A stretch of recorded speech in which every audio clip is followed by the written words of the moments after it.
मकर संक्रांतीला दिनांक 14 जानेवारी 2025 रोजी भारतीय सेना दलातील वीरगती प्राप्त कैलासवासी सुनील गो पवार यांच्या स्मृतीप्रित्यर्थ दापोली येथील गवे या त्यांच्या गांधी कैलासवासी सुनील गो पवार स्मृती फाउंडेशनच्या वतीने आयोजित करण्यात आला होता। पतंग उडवणे ही अनोखी स्पर्धा सलग तिसऱ्यांदा पवारवाडी येथे उत्साहात पार पडली। शाळेतील लहान मुलांपासून ते मोठ्यांपर्यंत सर्वांनीच या अनोख्या स्पर्धेचे सालाबादप्रमाणे मुक्त आनंद लुटला। श्रीमती सुनंदा भावे यांचे मंत्रमुग्ध करणारे समालोचन जमलेल्या वयोवृद्धांच्या स्मृतींना, त्यांच्या बालपणीच्या आठवणींना हळूवार घेऊन गेला। यावेळी दापोली तालुक्यातील तब्बल 48 हौशी स्पर्धकांनी सहभाग घेतला होता। या स्पर्धेत कुमार अर्णव गणेश गुरव यांनी बाजी मारली। कुमार अर्णव गणेश गुरव यांनी पहिला क्रमांक पटकावला, तर कुमार आयुष संजय मिसाळ यांनी दुसरा, तर तिसरा क्रमांक कुमार कुणाल सचिन जोशी यांनी मिळवला।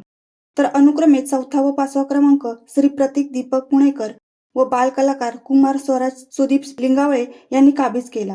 श्री प्रतीक दीपक पुणेकर हा उत्कृष्ट पतंग शैलीचा मानकरी ठरला। या स्पर्धेच्या ठिकाणी ग्रुप ग्रामपंचायत गवे निगडीचे सरपंच मान्य श्री लक्ष्मणजी गुरव, तंटामुक्ती अध्यक्ष मान्य श्री महेशजी हुंडेकरी, तसेच मान्य श्री विजयजी कोलंबेकर व जळगाव शाळेचे मुख्याध्यापक व जळगाव ग्रामस्थ मान्य श्री दीपकजी बेनेरे सर, तसेच कट्टर सैनिक प्रेमी मान्य श्रीमती सुनंदा भावे व या श्री गजानन लिंगावळे सह सर्व स्थानिक ग्रामस्थांचे सहकार्य लाभले।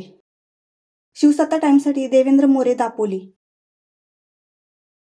दे धडक बेधडक वृत्त देणाऱ्या आपल्या शिवसत्ता टाइम्स न्यूज चॅनलला लाल बटन दाबून सबस्क्राईब करा आणि बेल आयकॉनला क्लिक करायला विसरू नका।